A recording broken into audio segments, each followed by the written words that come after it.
আপনারা জানেন যে ইতিমধ্যে আমাদের ক্যাবিনেটে এই সিদ্ধান্তটি হয়েছে যে এই যে গণভবন নামে এই যে বাসভবনটি, প্রধানমন্ত্রীর বাসভবনটি ছিল, সেটিকে জুলাই গণঅভ্যুত্থানের স্মৃতি জাদুঘরে রূপান্তর করা হবে।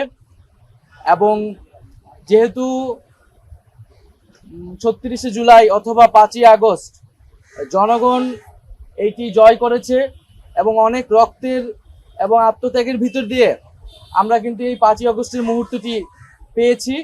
ফলে সেটি জনগণের জন্য উন্মুক্ত করে দেওয়া এবং জনগণের বিজয়কে ধারণ করে রাখার উদ্দেশ্যেই এই গণভবনকে জাদুঘরে পরিণত করা হবে।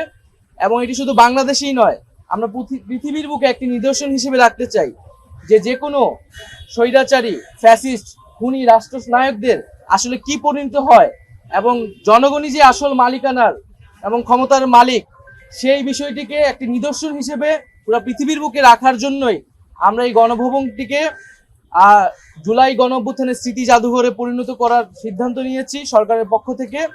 এবং সেই উদ্দেশ্যে আজকে আমাদের প্রাথমিক ভিজিট ছিল, যেখানে আমরা এখানে যারা দায়িত্বরত আছেন গণপূর্ত এবং স্থাপত্য বিভাগের দায়িত্বশীল, তাদের সাথে কথা বলেছি, তাদের থেকে আমরা প্রাথমিক পরামর্শ নিয়েছি এবং আমাদের আকাঙ্ক্ষাগুলো বলেছি যে আমরা কিভাবে দেখতে চাই এবং একটি ফর্মাল কমিটি করার জন্য নির্দেশ দেওয়া হয়েছে।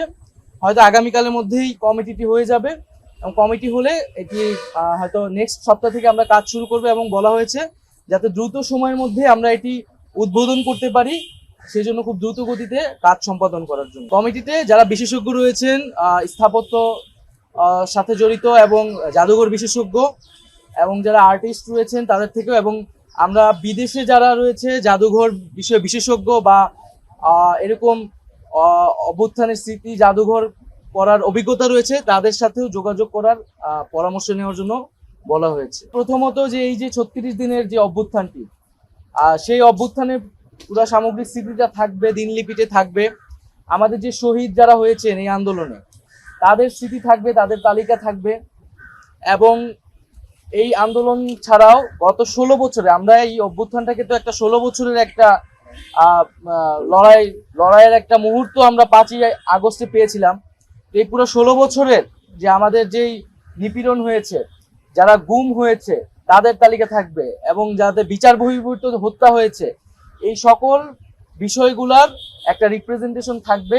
এবং যেখানে আমরা সিদ্ধান্ত নিয়েছি এই যে স্থাপত্যটা এখন ভগ্নাবশেষ অবস্থায় আছে, সেটিকে সর্বোচ্চ সেই অবস্থায় রেখেই আমরা এই জাদুঘরটি করা হবে এবং এখানে কিছু ডিজিটাল রিপ্রেজেন্টেশনও থাকবে।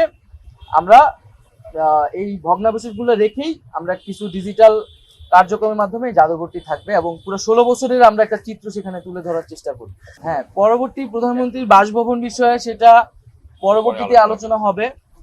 এখন আমাদের যে প্রধান উপদেষ্টা ডক্টর মোহাম্মদ ইউনূস, তিনি যেখানে আছেন যমুনাতে, তিনি সেখানেই থাকবেন।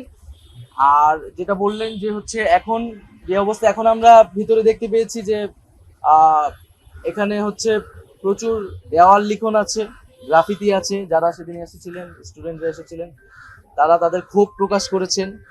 এবং এখানে অনেকে কিছু ফার্নিচার, আসবাবপত্র যেগুলো লুটপাট হয়েছিল, সেগুলো কিন্তু মানুষ আবার রেখে গেছে, সেগুলোও সংরক্ষণ করা হয়েছে। এবং ভাঙচুর রয়েছে, মানুষের ক্ষোভের বহিঃপ্রকাশ পুরা বিল্ডিংটার চারিদিকে ছড়িয়ে রয়েছে। আমরা চেষ্টা করব সেই ক্ষোভগুলোকে যথাসম্ভব ইনটেক রেখেই জাদুঘরের কার্যক্রমটা করা।